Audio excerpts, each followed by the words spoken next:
Hello friends, welcome to DS classes.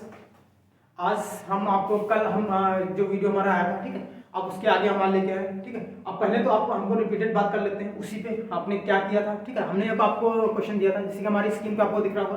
कल same question मैंने लिखा था, ठीक है। आपको मैंने फर्स्ट क्वेश्चन बता दिया था, कैसे बताया था, आपको समझ में आया होगा, ठीक है। आप कमेंट करके जरूर बताइएगा हाँ समझ में आया या नहीं आया, ठीक है। सेकंड क्वेश्चन आप मैंने किया हुआ था, सेकंड को देखो भिन्न टाइप में लिखा हुआ था। इसको मैंने क्या किया था, सिंपल वे में फर्स्ट की तरह मैंने कुछ ऐसे सिंपली लिख करके दिखा दिया, ठीक है। वैसे बताया, और उसमें थर्ड और जो फोर्थ इक्वेशन आई थी ना, उन दोनों को लेकर के आपको आगे सॉल्व करना है। जैसे कि इसमें क्या होता है, जैसे मैं फर्स्ट के देखो सिंपली वे में लिखा हुआ है यहाँ पे, ठीक है।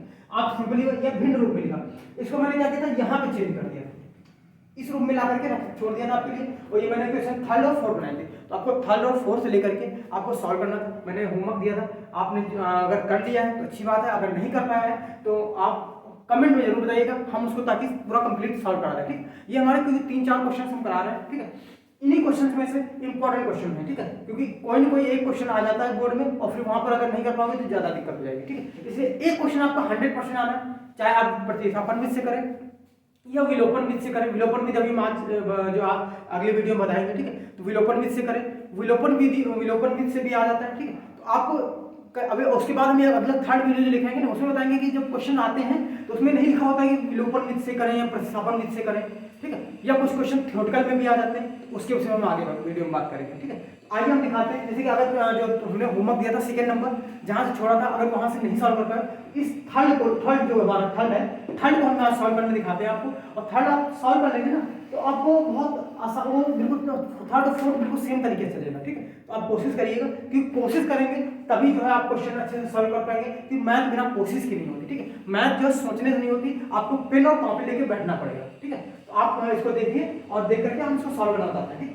अब देखिए यहाँ पर देखो सिंपल नंबर दिए गए, जैसे कि आप फर्स्ट क्वेश्चन बनाया, फर्स्ट कैसे था, यहाँ पे बट रूट में नंबर था, फर्स्ट में क्या था, रूट में नंबर थे। और यहाँ पे देखो, यहाँ पे रूट में नंबर करके यहाँ पे नंबर्स हैं, इंटीजर नंबर या जो भी नंबर्स हैं, नंबर्स हमारे पास हैं, ठीक है, नंबर, ठीक है। इन नंबर्स पे हमें सॉल्व करना हम दिखाते हैं। जैसे हम ये सॉल्व कर रहे हैं, आप सेकंड को वैसे ही ट्राई करिएगा। हमने होमवर्क दिया था, जिन्होंने कर लिया अच्छी बात है, जिन्होंने नहीं किया वो जरूर इस तरह ट्राई करें, ठीक। चलिए हम आपको दिखाते हैं समीकरण 1 से। हमने जैसे फर्स्ट किया था सेम तरीके से करेंगे, ठीक है।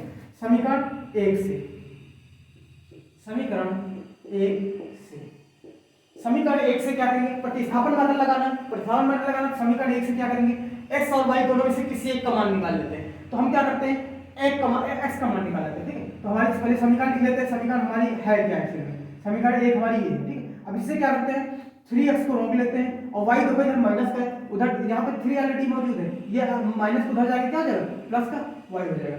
x और 3 के बीच में देखो इंटू दो नंबर के बीच में साइन देखते हैं ना, इंटू, अगर कोई साइन नहीं दिख रहा तो इंटू का साइन होता है। तो इंटू में इसको जब एलएचएस से ऑरिजिन भेजेंगे ना, 3y बाई ये देखो 3 अपॉन में चला जाएगा, ठीक है। ये हमारा कहाँ चला जाएगा, अपॉन में। ये आ जाएगी हमारी इक्वेशन नंबर 3। इस तरह समीकरण जब हमारी सेकंड क्वेश्चन दिया था वहां पे समीकरण नाम बढ़ गए थे, वो समीकरण को वैसा नहीं कि समीकरण के नाम बढ़ गए, बस ये है कि हम सबका जो भी आते हैं उनको नाम दे देते हैं। मान लीजिए किसी को कॉल करना है तो उसको नाम से बुलाएंगे ना, अदरवाइज ऐसे हम किसे बुलाएंगे, ए आ लो, नहीं ऐसे नहीं कर सकते ना। तो उसको हम ऐसे नहीं पता पाएंगे किसको हम बुला रहे हैं, इसलिए हम क्या करते हैं उसके पर्टिकुलर नेम कर देते हैं, जिससे कि वो आसानी से कॉल करके हम उसको दूसरी जगह इन्वाइट कर सकें या बुला सकें, ठीक। इसका हमने नाम दे दिया। अब जो एक्स का मान आया है, लिखते हैं एक्स का मान, एक्स का मान, समीकरण किसमें रख दें, 1 से मैंने निकाला है, 1 का यूज करके समीकरण 2 में रखना है। समीकरण 2 में रखने पर समीकरण 2 में रख देते हैं। अब समीकरण हमारी 2 क्या, पहले वो नोट कर लो, 9x - 3y = 9। अब x की जगह पे x का मान रखते हैं, x की जगह 9। अब मैंने पहले वीडियो में बताया था, इसकी पहले वाले में कि हमने कहा था जब भी मान पुट करते हैं तो ब्रेकेट जरूर लगाते हैं, ठीक। ब्रेकेट लगा के रखोगे कभी भी गलती नहीं होगी। x का मान जो आया हुआ है देखो क्वेश्चन नंबर 3 में x बराबर लिखा हुआ 3y + y/3। तो लिखने का x का मान लिखना है 3 + y/3, जो आया सेम x बराबर जो भी मान है पूरा हम कॉपी करके सेम वैसे कर देंगे, ठीक है। और देखो -3y = 9, ठीक है। अब देखो 9 का हम अब जब गुणा करेंगे तो देखो इसके पूरे बटे में 3 है, ये 3 क्या करेगा, 3 × 3 और 3 × 9 3, ये 3 इसको काट देगा, क्योंकि इसके पूरे के बटे में ये इनटू में हो जाएगा, इनटू में हो जाएगा तो ये काट सकता है, ठीक है। तो ये काट देंगे तो 3 ब्रैकेट में बचेगा सिर्फ 3 + y, अपॉन में 1 बचेगा, तो 1 की कोई वैल्यू नहीं होती क्योंकि वो एक बार देने पे कोई फर्क नहीं पड़ता है, इसलिए ऐसा हो जाएगा। ठीक, और 3y इक्वल टू 9। अब ये एक सवाल ये थोड़ा अच्छा आ गया। अब हम यहाँ पर आपको दिखाते हैं कैसे। ठीक है, अब यहाँ पे क्या हो जाएगा, यहाँ पे जब हम जैसे ब्रैकेट खोलेंगे ना, देखो 3 तरह की 9 प्लस का 3y माइनस का 3y इक्वल टू 9। अब यहाँ पे देखने वाली बहुत अच्छी बात है, जानते हो क्या, क्योंकि देखो यहाँ पर 3y प्लस का और माइनस का 3y, ये तो कैंसिल आउट हो जा रहा है भाई, ये तो कैंसिल आउट हो गया, ये तो बिल्कुल अलग टाइप का क्वेश्चन निकल गया। क्यों? क्योंकि यहाँ पर देखो, यहाँ पे y, यहाँ से जब हम x का मान पुट करते हैं y का मान निकल के आता है, और यहाँ पे y तो पूरा पूरा वाइनिस होगा, क्योंकि सेम नंबर है प्लस माइनस में, ये तो वाइनिस हो गए। जब वाइनिस हो गए, यहाँ पे किसी बचेगा 9 और इक्वल टू 9। जब LHS और RHS दोनों बराबर है, ये भी आपस में कट जाएंगे, और जब देखो क्या हो गया 0/0 हो गया, मतलब 0 इक्वल टू 0, मतलब कुछ y बचा ही नहीं। y का मान निकालना चाहते तो y का मान हमारे पास बचा नहीं, तो y का मान हमारे पास बचा नहीं। तो अब यहाँ पर क्या होगा, इस कंडीशन में आप क्या करेंगे। ठीक है, तो इस कंडीशन के लिए क्या है, आप जाइए समीकरण थर्ड से, समीकरण थर्ड जहाँ समीकरण 1 से दिया, जहाँ एक समीकरण 1 में पुनः जाइए। इस कंडीशन जब ऐसा हो जाता है तो समीकरण 1 में आप पुनः जाइए और समीकरण 1 को इक्वेशन लिखिए। यहाँ पर क्या है, समीकरण 1 इक्वेशन हमारी क्या है, 3x minus Y equal to 3।